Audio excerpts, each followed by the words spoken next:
사무엘하 6장 말씀입니다. 구약성경 471면입니다.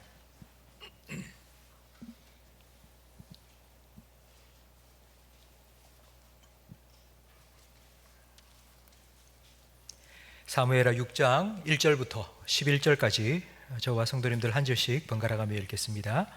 다윗이 이스라엘에서 뽑은 무리 3만 명을 다시 모으고 일어나 자기와 함께 있는 모든 사람과 더불어 바알 레유다로 가서 거기서 하나님의 궤를 메어 오려 하니 그 궤는 그룹들 사이에 자정하신 만군의 여호와의 이름으로 불리는 것이라. 그들이 하나님의 궤를 새 수레에 싣고 산에 있는 아비나답의 집에서 나오는데 아비나답의 아들 우사와 아효가 그 새 수레를 모니라. 그들이 산에 있는 아비나답의 집에서 하나님의 궤를 싣고 나올 때에 아요는 궤 앞에서 가고 다윗과 이스라엘 온 족속은 잣나무로 만든 여러 가지 악기와 수금과 비파와 소고와 양금과 제금으로 여호와 앞에서 연주하더라. 그들이 나곤의 타작 마당에 이르러서는 소들이 뛰므로 우사가 손을 들어 하나님의 궤를 붙들었더니 여호와 하나님이 우사가 잘못함으로 말미암아 진노하사 그를 그곳에서 치시니 그가 거기 하나님의 궤 곁에서 죽으니라. 여호와께서 우사를 치심으로 다윗이 분하여 그곳을 베레스 우사라 부르니 그 이름이 오늘까지 이르니라.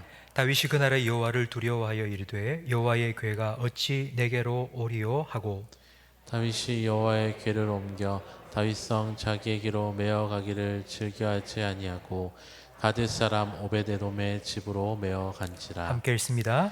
여호와의 궤가 가드 사람 오베데돔의 집에 석 달을 있었는데 여호와께서 오베데돔과 그의 온 집에 복을 주시니라. 아멘. 우리 좌우에 계신 분과 인사 나누겠습니다. 잘 오셨습니다. 은혜 많이 받으세요. 우리 터키의 최요셉 선교사님 사모님 되시는 우리 최에스더 선교사님께서 지난 주일 한국에 이제 돌아오셨습니다. 외국에서 들어오시는 분들은 2주 동안 자가 격리를 해야 됩니다. 그래서 지금 너트나우 빌리지에 지금 2주 동안 지금 자가 격리를 하셔야 됩니다. 같이 식사나 할까 싶어서 연락을 드렸더니 출입국 하면서 출입국 관리국에서 아무도 만나지 말라고 했기 때문에 올 수가 없다고, 만날 수가 없다고 그렇게 말씀을 하셨습니다. 귀국하신 이유는 2주 후에 수술을 받기 위해서입니다. 지난번에 받기로 했던 수술 상황이 여의치 못해서 그냥 먼저 출국을 하셨고 이제 수술 받기 위해서 은하니하고 이제 둘째 아들하고 이제 다시 귀국하셨습니다. 여러분 우리 최혜수 선교사님 수술 잘 받고 또 회복되어서 또 일정에 맞게 또 터키로 돌아갈 수 있도록 여러분 기도해 주시기 바랍니다. 혹시 여러분 당나라 군대라는 말 들어보셨습니까? 당나라 군대. 이 말은 별로 좋지 않은 말입니다. 숫자는 많지만 오합지졸인 군대를 당나라 군대라고 부릅니다. 그런데 중국 역사를 공부해 보면 이 당나라 때가 가장 번성했던 시기이고 또 중국 역사가들은 이 당나라 시대가 중국의 황금 시기였다고 말합니다. 당연히 군사력도 그때가 최고로 강했습니다. 우리나라의 고구려와 백제도 당나라 때문에 망했습니다. 당나라와 우리 신라 나당연합군에 의해서 고구려도 백제도 이제 망하게 되었습니다. 강한 군대입니다. 그런데 왜 당나라 군대라는 말이 생겼을까요? 당나라의 두 번째 왕이 당태종입니다. 아버지의 뒤를 이어서 이제 나라를 세운 아버지의 뒤를 이어서 이제 두 번째 당나라의 왕이 된 태종이 신하들을 불러놓고 이렇게 물었습니다. 창업과 수성 중에 무엇이 더 어려운가? 라고 물었습니다. 창업이라는 말은 나라를 세우는 것입니다. 아버지가 나라를 세웠죠. 그리고 이제 자기는 수성해야 됩니다. 그 나라를 지켜가야 합니다. 과연 창업과 수성 중에 무엇이 더 어려운가? 라는 이 질문에 방현령이라는 신하는 이렇게 대답했습니다. 우후죽순처럼 일어난 군웅들, 그들을 다 제거하고 최후의 성자가 되신 이제 왕이 창업을 할 수 있기 때문에 창업이 어려운 것으로 아옵나이다. 그러니 위징이라는 신하가 반대 의견을 말합니다. 임금의 자리는 전쟁으로 어렵게 얻었지만 평안함 속에, 안일함 속에 쉽게 잃어버릴 수 있기 때문에 수성이 더 어려운 줄로 아옵니다 라고 말했습니다. 당나라는 강력한 군대를 앞세워서 천하 통일을 하고 당나라 제국을 세웠습니다. 그러나 태평천하가 이어지면서 당나라 군대는 말 그대로 당나라 군대가 되고 말았습니다. 결국 내란에 의해 자중질환에 빠져서 당나라는 스스로 멸망하고 말았습니다. 창업은 성공했지만 수성을 이어가지 못했기 때문에 용두사미가 된 나라가 바로 당나라입니다. 제가 이 말씀을 드리는 이유는 다윗은 창업을 완성했습니다. 내적으로 남유다와 북이스라엘을 통일시켰습니다. 그리고 블레셋의 침공도 잘 막아냈습니다. 내 외적인 모든 문제를 다 평정했습니다. 이제 고생 끝, 행복 시작, 이제 그 평안을 누리면 됩니다. 그런데 다윗의 마음에는 한 가지 간절한 소망이 있었습니다. 바로 오늘 본문 말씀처럼 하나님의 법궤를 가까이 모셔오기를 원하는 갈망이 있었습니다. 바로 그것이 자기가 세운 나라를 끝까지 수성해 나갈 수 있는 방법이라는 것을 다윗은 알았기 때문입니다. 그런데 지금 법궤가 어디에 있습니까? 법궤가 어디에 있길래 다윗은 그 법궤를 모셔오려고 애를 쓰고 있는 것일까요? 법궤에 대한 사무엘서에 법궤에 대한 마지막 단서가 어디에 나오는가 하면 사무엘상 7장 1절에 나옵니다. 우리 화면을 보면서 함께 읽어보겠습니다. 기럇 여아림 사람들이 와서 여호와의 궤를 옮겨 산에 사는 아비나답의 집에 들여놓고 그의 아들 엘리야사를 거룩하게 구별하여 여호와의 궤를 지키게 하였더니, 오늘 2절 3절 말씀에 나오는 아비나답의 집, 바로 여기 아비나답입니다. 그동안 어떤 일이 있었는가 하면 엘리 제사장 때에 블레셋과의 전쟁이 있었는데 엘리 제사장의 두 아들인 홈니와 비나스가 하나님의 법궤를 전쟁터로 메고 나가면 우리가 승리할 거라 생각했습니다. 그런데 그들의 생각과 전쟁의 결과는 완전히 180도 달랐습니다. 그 전쟁에서 이스라엘 군사는 3만 명이나 전사했습니다. 이스라엘 지금까지 역사 속에 가장 처참한 패배를 당한 전쟁이 되었습니다. 하나님의 법궤는 블레셋에게 빼앗겨버렸습니다. 블레셋 사람들은 전리품으로 가져온 하나님의 법궤를 자기들이 섬기는 다곤 신당에 딱 넣었습니다. 그런데 다음 날 아침에 다곤 신상이 쓰러져 있습니다. 팔목이 또 부러졌고 다음 날에는 목이 부러져 있는 것입니다. 어이구, 이건 뭔가 안 좋은 조짐이다 생각하고는 폭탄 돌리기를 하듯이 블레셋에서 하나님의 법궤를 다른 지역으로 계속 옮깁니다. 그런데 옮긴 지역마다 독종이 생기고 전염병이 돌기 시작한 것입니다. 도저히 블레셋은 하나님의 법궤를 감당할 수가 없어서 수레에 싣고는 이스라엘로 돌려보내는데, 그 돌려보낸 하나님의 법궤를 바로 이 아비나답의 집에서 보관하게 된 것입니다. 그런데 얼마 동안일까요? 지금 다윗이 그 법궤를 찾아서 자기 곁으로 옮겨오려고 합니다. 그러면 이 시간이 얼마였을까요? 아비나답의 집에서 하나님의 법궤는 얼마 동안 보관되었을까요? 아비나답의 집에 하나님의 법궤가 들어가고 난 이후에 사울이 왕이 되었습니다. 사울 왕이 나라를 다스린 기간은 40년입니다. 사울이 죽고 다윗이 남유다의 왕으로 7년 6개월을 지냈습니다. 그리고 왕이 되고 난 후, 통일왕국의 왕이 되고 난 후 다윗은 법궤를 다시 아비나답의 집에서 자기 왕궁으로 모셔옵니다. 그러면 최소한 47년 6개월이라는 시간을 아비나답의 집에서 법궤를 보관한 것입니다. 그 기간 동안 사울 왕은 하나님의 법궤에 대해서 관심을 별로 가지지 않았습니다.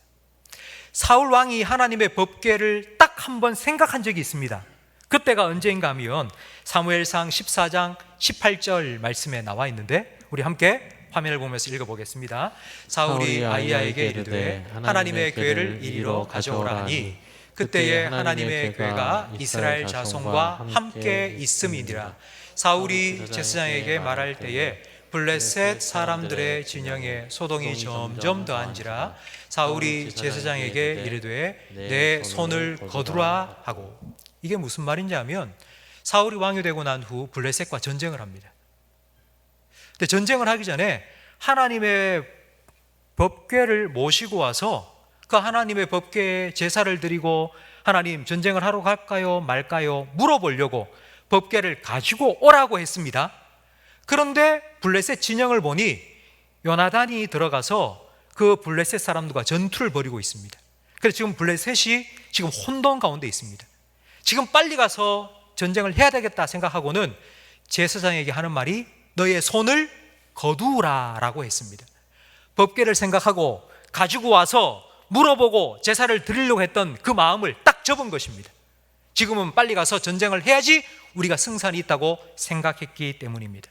사울 왕은 하나님의 법궤를 대수롭지 않게 여겼습니다. 그런데 다윗은 왕이 되고 제일 먼저 한 일이 자기 왕궁으로 하나님의 법궤를 옮겨오는 것입니다. 다윗의 왕좌, 나의 왕좌만 있는 예루살렘과 이스라엘이 아니라 하나님의 말씀이 다스리는 예루살렘과 이스라엘이 되기를 원했기 때문입니다. 성도 여러분, 이것이 사울과 다윗의 차이입니다.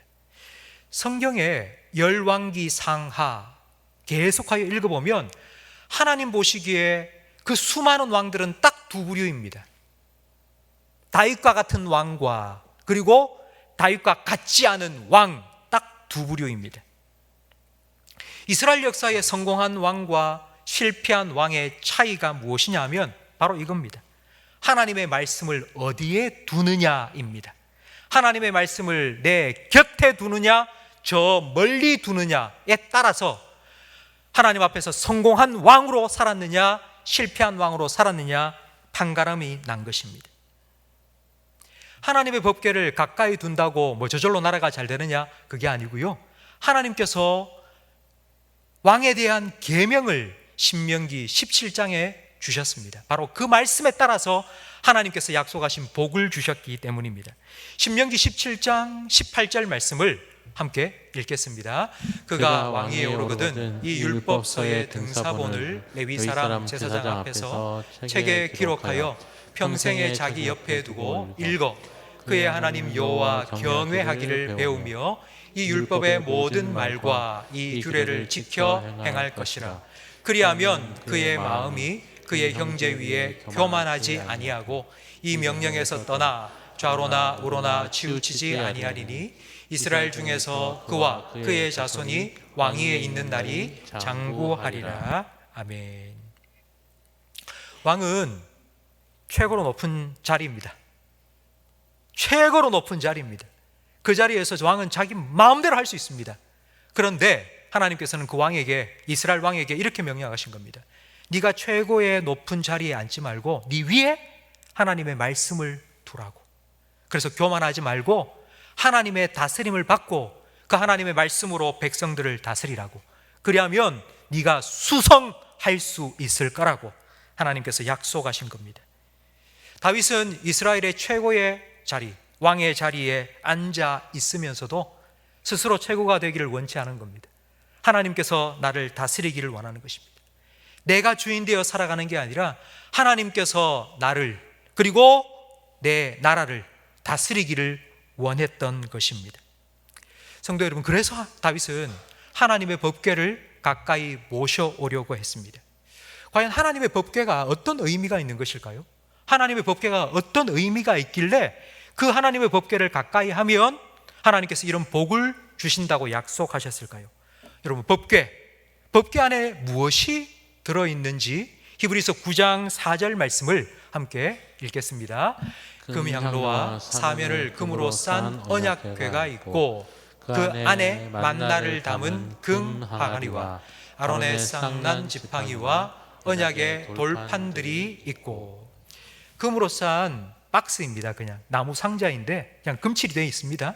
근데 그 안에, 그 언약궤 안에 세 가지가 들어있는데, 첫 번째는 만나를 담은 항아리가 들어있고요, 두 번째는 아론의 쌍난 지팡이가 들어있고, 그리고 세 번째는 하나님의 십계명을 적은 돌판들이 들어있습니다.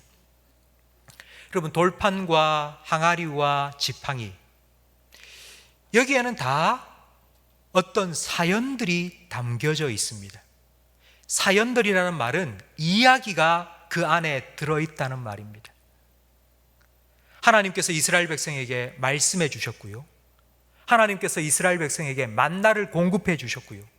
하나님께서 이스라엘 백성을 친히 인도해 주셨습니다. 법궤를 보면서 이스라엘 백성은 그 하나님이 우리를 어떻게 인도하시고 공급해 주셨고 무슨 말씀을 하셨는지를 기억합니다. 말씀하시는 하나님, 공급하시는 하나님, 우리를 인도하시는 하나님을 기억나게 만드는 도구가 바로 하나님의 언약궤입니다. 그 법궤를 가까이 둔다는 말은 그 하나님을 잊지 않고 기억하고 싶다는 의미입니다. 다윗이 왜 그토록 하나님의 법궤를 가까이 모셔오기를 원했는지, 왜 그런 갈망이 그에게 있었는지를 우리는 알 수 있습니다. 다윗은 하나님을 가까이하며 하나님을 기억하고 하나님의 말씀과 공급과 인도함을 받고 살기를 원했기 때문입니다. 이건 다윗의 갈망입니다. 갈망. 다윗은 이걸 절절히 원했습니다.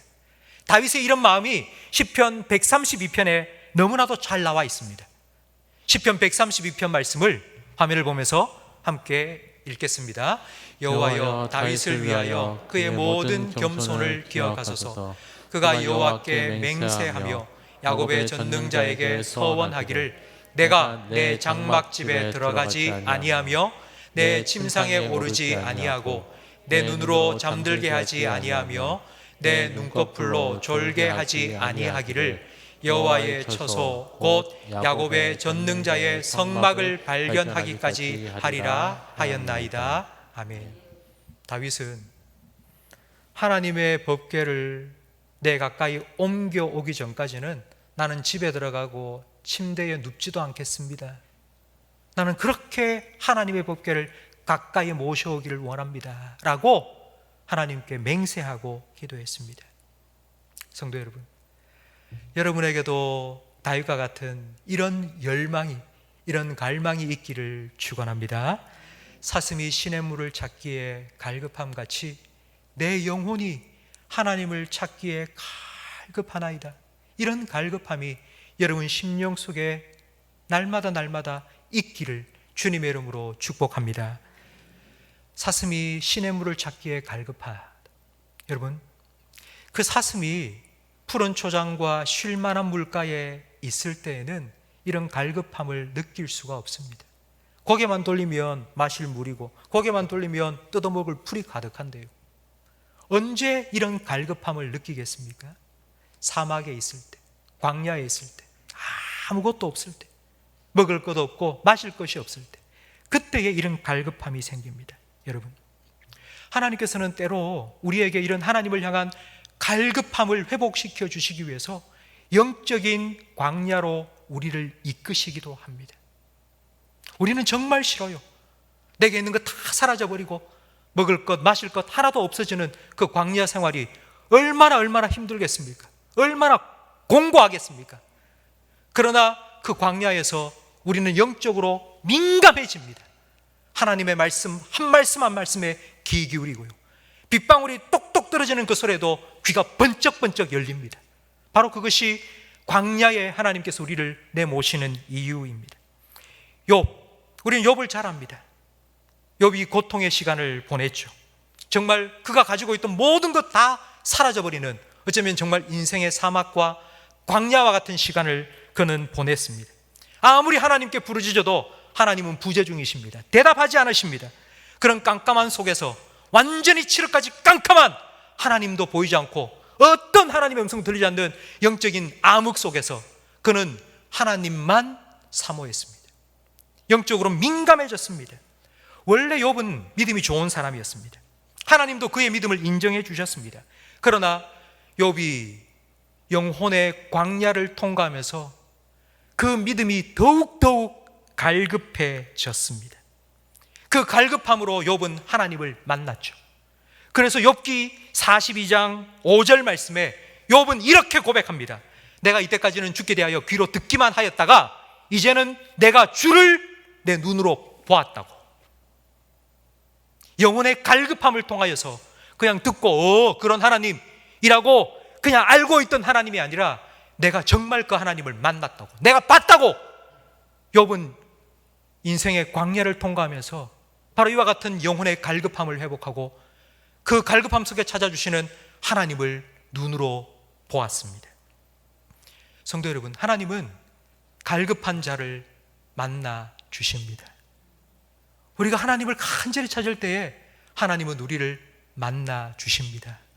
잠언 5장 17절 말씀을 우리 함께 읽겠습니다. 나를 사랑하는 자들이 나의 사랑을 입으며 나를 간절히 찾는 자가 나를 만날 것이니라. 아멘. 여러분, 이 말씀을 믿으시기 바랍니다. 하나님은 어디에나 계십니다. 하나님은 어디에서나 만날 수 있습니다. 그래서 우리가 두 달 동안 이 자리에 모여서 함께 예배드리지 못했지만 우리 가정에서 인터넷으로 영상으로 예배를 드렸습니다. 하나님 어디에나 계시는 분이니까요. 그 하나님을 우리는 편재하시는 하나님이라고 부릅니다. 하나님은 어디에나 계시는 하나님, 편재하시는 하나님입니다. 그러나 그 편재하시는 하나님께서 우리를 찾아와 주시는 때가 있습니다. 그 순간을 우리는 하나님의 임재라고 표현합니다. 햇빛은 어디에나 있습니다. 그러나 그 햇빛이 돋보기에 집중되어 모이면 불이 팍 하고 붙습니다. 바로 그것이 하나님의 임재입니다. 다윗은 지금 이 하나님의 임재를 갈망하고 있습니다. 하나님을 가까이 하고 그 하나님을 날마다 누리며 살기 위해서 하나님의 법궤를 가까이 옮겨온 것입니다. 성도 여러분, 때로는 여러분의 삶에 정말 광야와 같이 마실 것도 먹을 것도 하나도 없는 정말 그런 광야와 같은 시간을 통과할 때가 있다면 그 시간을 통하여서 여러분의 영적인 갈급함이 다시 민감하게 회복되기를 축원합니다. 그 갈망을 통하여서 하나님을 더 깊이 경험하게 되기를 주님의 이름으로 축원합니다. 여러분 평생에 그 하나님의 임재를 누리며 살아가시기를 주님의 이름으로 축복합니다.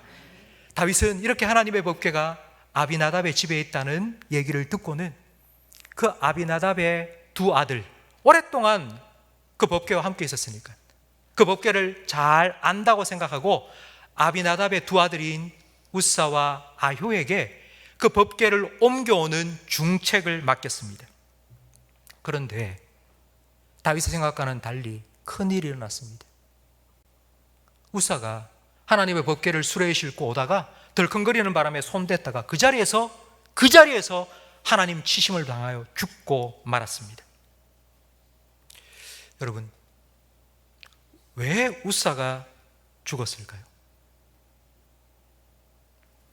법궤를 운반하는 방법이 잘못되었기 때문에, 어깨에 매야 되는데 수레에 싣고 왔기 때문에, 아니면 법궤에 손을 대었기 때문에, 물론 그것이 우사의 잘못이라고 생각할 수 있습니다. 그런데 여러분 이런 생각은 안 되십니까? 아무리 우사가 잘못했다 할지라도 다윗이 이런 좋은 마음으로 하나님의 법궤를 왕궁으로 모셔오는 그 과정 속에 하나님께서 어떻게 사람을 탁 죽이시고 이런 끔찍한 일을 할 수가 있나? 하나님 너무하신다. 혹시 이런 생각은 안 해보셨습니까? 우사가 한번 실수한 걸 하나님께서 뭐 그렇게 이렇게 아주 막 사람을 죽일 정도로 이렇게 혼내실 수가 있는가? 이런 생각이 들지 않습니까? 그런데 우사의 이런 행동은 한순간의 실수가 아닙니다. 왜냐? 그 이유는요, 아비나답의 집에 하나님의 법궤가 얼마 동안 있었다고 제가 말씀드렸죠? 최소한 47년 6개월입니다. 거의 50년 가량입니다. 여러분, 이 50년이 하나님의 법궤와 함께 살았던 이 50년의 시간이 우사에게는 어떤 시간이었을 것 같습니까? 눈 뜨면 하나님의 법궤가 여기 있어요. 밥 먹고 돌아보면 하나님 법궤가 있어요. 마당에서 막 놀다 보면 하나님 법궤가 저기 있어요. 그러면 그렇게 50년을 살았습니다. 우사에게 이 50년은 과연 어떤 시간이었을까요? 하나님을 더 깊이 알아가는 시간이었을까요? 아니면 하나님에 대해서 익숙해진 시간이었을까요? 우사가 실수했다고요? 한순간? 그렇지 않습니다. 그건 순간적인 실수가 아니라 반복적으로 그의 마음이 하나님의 법궤에 그렇게 무뎌졌습니다. 50년 동안 늘 보면 그 자리에 있는 법궤. 우사에게 하나님의 법궤는 특별한 것이 아닙니다. 하나님의 법궤나 사과 개짝이나 택배 박스나 그거예요. 그냥 네모난 상자일 뿐이에요. 그래서 그 네모난 상자가 덜컥거리니 그냥 손대어 만진 거예요. 무의식적으로, 반사적으로. 이게 우사의 문제였습니다. 아무 생각이 없는 거예요. 그냥 무의식적으로 그냥 손을 갖다 댄 겁니다. 여러분, 이 말을 쉽게 표현하면 우사는 하나님의 법궤를 물건 취급한 겁니다. 물건. 50년 동안 우사는 조금씩 하나님의 법궤를 물건으로 생각해 왔습니다. 여러분, 이것이 바로 우사의 잘못이고 하나님께서는 그런 우사를 치셨습니다. 여러분, 저는 이 말씀을 오늘 묵상하면서 저는 여러분에게 이런 질문을 꼭 드리고 싶었습니다. 과연 여러분은 하나님을 어떻게 생각하고 계십니까? 여러분이 하나님을 대하는 마음은 어떻습니까? 여러분이 하나님 예배하는 여러분의 태도는 어떻습니까? 우리도 늘 익숙함에 빠져 있지는 않습니까? 늘 내가 마음만 먹으면 언제든지 이곳에 와서 예배 드릴 수 있지 않습니까? 매주 예배 드리고 수요일 날도 새벽 기도도 늘 드릴 수 있는 것입니다. 우리는 늘 반복해서 예배 드리고 또 드리면서 우리 마음속에 이런 마음이 들지는 않습니까? 그냥 밋밋하다, 그냥 늘 드렸던 건데 그래서 새롭지가 않습니다. 특별한 것이 아닙니다. 그렇게 수요일 날 오고 주일 날 와서 예배 드리는 게 우리한테는 특별한 게 아니지 않습니까?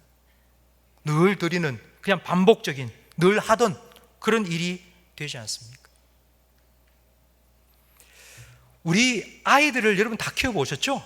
근데 아이들은 이 반복의 지루함을 느끼지 않는 것 같아요. 아이들하고 한번 같이 놀아주잖아요? 한번 휙 돌려주고 비행기 한번 태워주잖아요? 그러면은 아이들이 돌아서자마자 입에서 나오는 말이 더. 우리가 지겨워서 더 이상 못해요. 아이들하고 게임을 하고 아이들한테 책을 읽어주면 우리는 한 번, 두 번 읽어주면 지루합니다. 더 이상 읽기 싫어요. 근데 아이는 그거 2번, 5번, 10번도 또 계속 말합니다. 도대체 아이들은 왜 이렇게 반복하는데도 왜 아이들은 지루함을 느끼지 못할까요? 제가 교육학을 배웠습니다. 그 교육학 속에 한 어머니의 이야기가 나와 있었습니다. 이렇게 얘기를 하더라고요. 생일 축하한다고 케이크를 사가지고 그 케이크에 초를 꽂고 불지 않습니까? 케이크에 초를 여러 개 꽂고는 부는데 아이들이 그걸 참 좋아합니다. 촛불 끄는 거. 그래서 생일 축하 노래 부르고 훅 껐습니다. 아이가 또. 그래서 또 불을 붙입니다. 그럼 아이가 또 생일 축하 노래 부르고 또 끕니다. 1번, 2번, 3번, 4번, 5번. 그래서 엄마가 이제 그만하자. 5번이나 했잖아 라고 말하면서 야, 너 왜 똑같은 일을 왜 자꾸 또 하자고 하니? 너 지겹지 않아? 그렇게 물으니 5달 난 아들이 이렇게 얘기를 하는 거예요. 엄마, 그렇지 않아. 불을 붙이는데 불이 똑같이 타는 게 아니야. 어떨 때는 불이 쭉 타기도 하고 어떨 때는 이렇게 쏙 올라오기도 하고 후 불어 끄면 연기가 나는데 어떨 때는 연기가 옆으로 가기도 하고 어떨 때는 연기가 위로 올라가고 다 다르다는 거예요. 자기한테는 똑같지가 않다는 거예요. 5번 할 때마다 다 다르다는 거예요. 우리가 볼 때는 똑같아요. 다른 게 하나도 없어요. 나태주 시인의 풀꽃이라는 시에 보면 짧은 시인데요, 이런 식구가 있습니다. 자세히 보아야 예쁘다. 우리가 하나님을 대하는 우리의 태도가 어떻습니까? 우리는 하나님, 그 하나님이죠. 어제 봤던 하나님이나 지난 주일 예배했던 하나님이나 오늘 예배하는 하나님이나 다음 주일에 예배할 하나님이나 똑같은 하나님 아닙니까? 똑같은 하나님이죠. 그런데 여러분, 어제와 오늘 다릅니다. 밤과 낮이 다르고요. 봄, 여름, 가을, 겨울 다르고요. 이 모든 세상을 창조하신 하나님 얼마나 섬세하시고 크고 놀라우신 분인지 모릅니다. 하나님 똑같다고 우리는 생각하지만 하나님 그렇지 않습니다. 그 하나님을 아침마다 새로운 은혜로 만나는 그와 같은 감격이 우리에게 있으면 얼마나 좋겠습니까?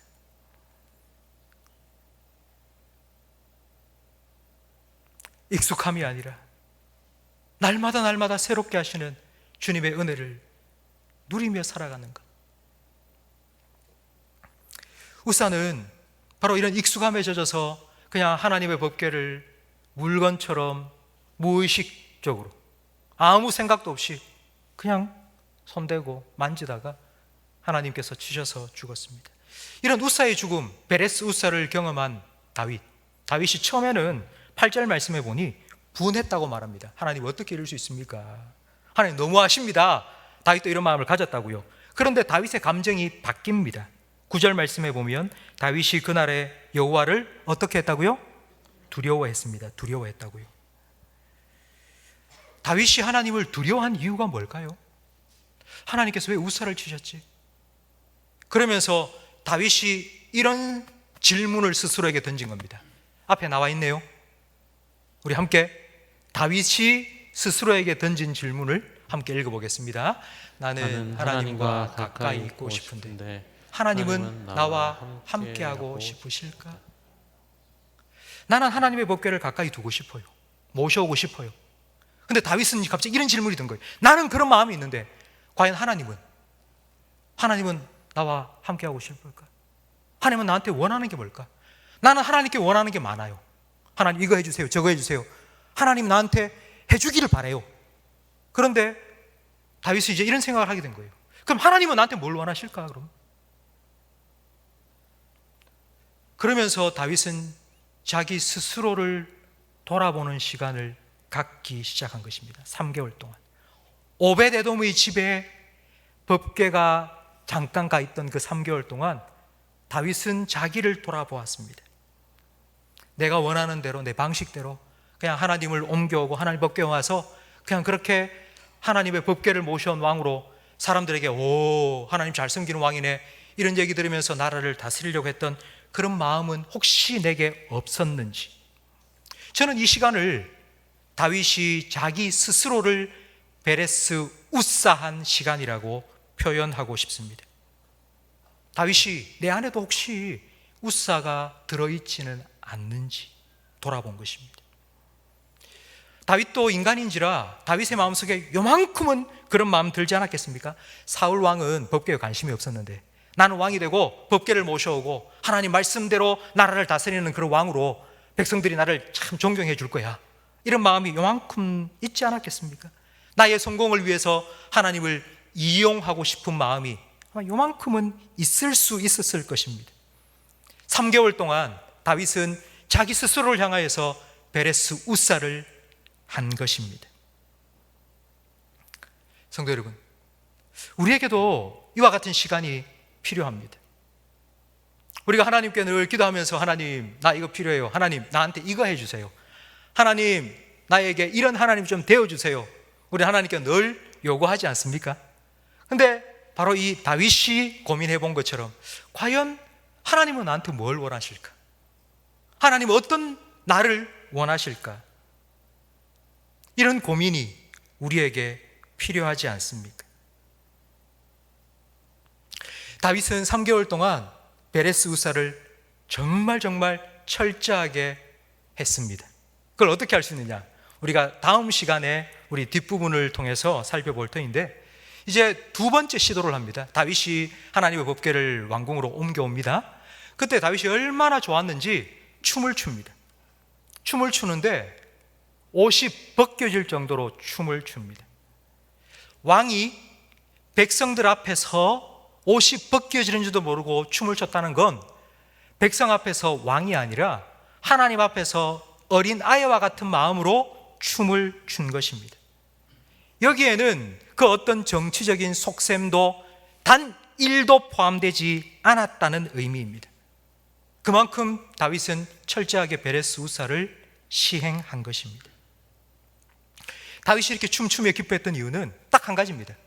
하나님의 법궤 내 가까이 모실 수 있다는 그 기쁨, 딱 하나, 그것밖에 없습니다. 그것 때문에 다윗은 기뻐했습니다. 이건 정말 순수한 기쁨입니다. 다른 어떤 것도 포함되지 않은, 섞이지 않은 정말 순수한 기쁨입니다. 그래서 하나님께서는 이런 다윗을 향하여서 내 마음에 합한 사람이다, 내 마음에 합한 사람이라고 하나님 인정해 주셨습니다. 다윗은 내부와 외부의 모든 문제를 다 평정하고 왕이 되었습니다. 평안히 누리면 됩니다. 그러나 다윗의 마음에는 한 가지 갈망이 있었습니다. 하나님의 법궤를 가까이 모셔오는 것이었습니다. 그 법궤를 보면서 하나님의 말씀을 기억하고 하나님의 공급하심을 받고 하나님의 인도함을 받아 나라를 다스리는 왕이 되기를 원했습니다. 평안할 때 다윗은 하나님을 찾았습니다. 그런데 사실 우리는 평안할 때보다 힘들고 어려울 때 하나님을 더 찾지 않습니까? 힘들고 어려울 때 더 하나님을 간절히 찾습니다. 근데 저는 이게 잘못됐다고 말씀드리는 거 결코 아닙니다. 그건 당연한 것입니다. 그러나 모든 문제가 다 해결되고 평안해졌을 때에 그때도 힘들 때 하나님을 찾았던 것만큼이나 평안할 때에도 하나님을 간절히 찾는 마음이 우리에게 있어야 합니다.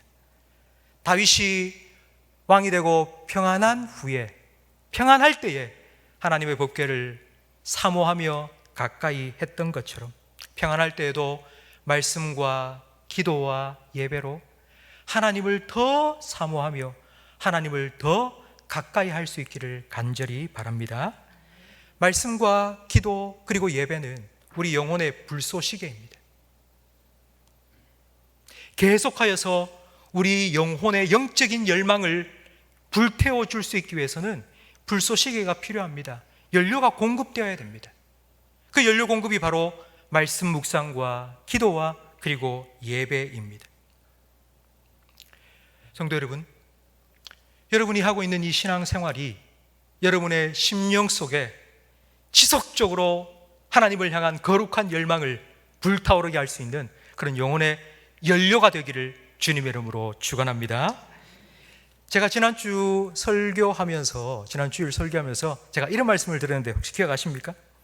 여러분이 나이가 많이 들어서 육신이 점점 쇠약해져서 정말 팔 하나도 들어 올릴 수 없고 다리도 한 걸음 내디딜 수 없는 그런 상황이 되었다 할지라도, 그런 육신의 쇠약함이 여러분이 있다 할지라도 여러분 마음 속에는 하나님을 향한 거룩한 열망이 계속하여 불타오르기를 원한다고, 여러분 정말 그렇게 여러분 심령 속에 하나님을 향한 이 거룩한 열망이 끊임없이 여러분 평생에 활활 불타오르기를 주님의 이름으로 축원합니다.